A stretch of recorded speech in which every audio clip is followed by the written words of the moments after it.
everyone, let's talk about the books I read on vacation. The first one is, unfortunately, a DNF. I read just one damn thing after another, and I was really looking forward to liking this book and reading the series, which is about time-traveling historians, which sounded awesome. But I started reading it, I liked the idea, but I did have some issues with the writing and the narrator. And the longer I read, the more I just couldn't stand it. There are a lot of inconsistencies that really don't make sense for me. Like, the time travel, it's hardly an issue. It's happening, but you don't time travel to the historic events. You get them summarized. You get a lot of about we do time travel and about the team who does time travel. You get a lot about St. Mary's, but all is just told to you. You hardly feel like you're part of it. There's also a very strong disconnect to the time that is passing. Like, it feels like it's just been weeks, but the narrator keeps talking about years, and it just doesn't feel like it. Also, the narrator is a PhD who's in her late 20s, early 30s. Since time passes, apparently, we don't really know.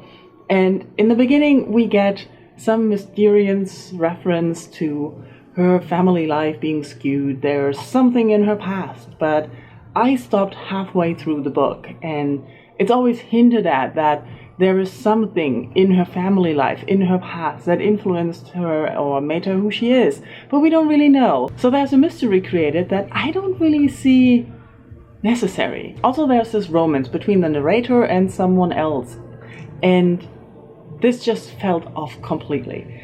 It kind of started very early, but apparently years passed and nothing happened. And then all of a sudden, it's like, bam, we have sex now, right here, on the car. And I was like, what?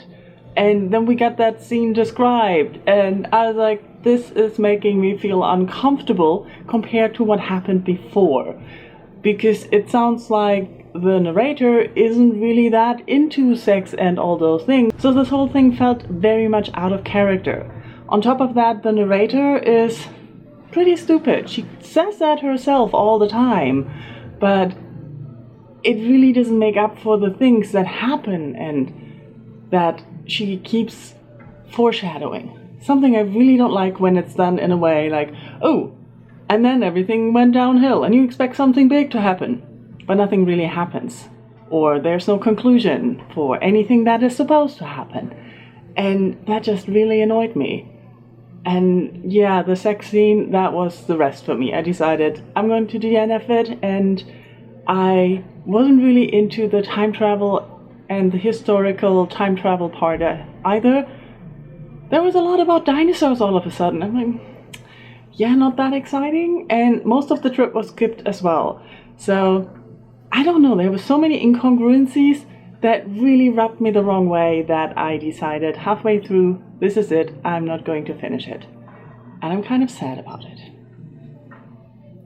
And that was actually the last time I was alone in my hostel room. So, the next book I read and finished was Strange Weather in Tokyo. This is a very cute love story. It's the story of a 38-year-old woman who works in an office and lives alone in Tokyo, and she goes to this bar every now and again or regularly to drink and eat. And one day she meets an old teacher of hers. She always calls him just sensei. And we have a lot of stories of them accidentally meeting, getting to know each other better, doing stuff, and at some point Tsukiko falls in love with him.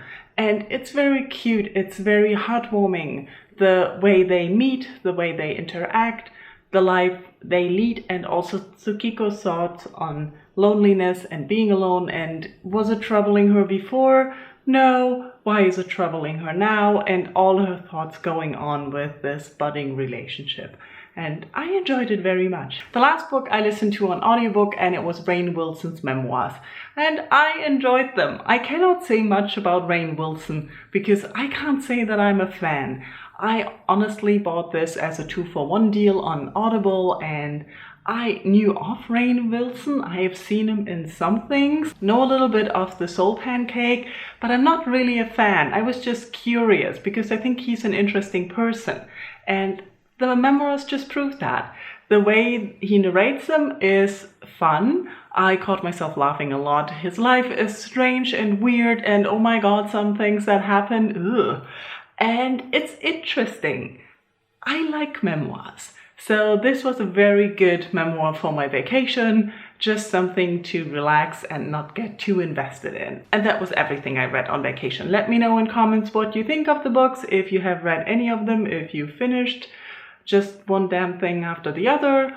Yeah, let's talk about books in comments. Thank you for watching. Bye bye.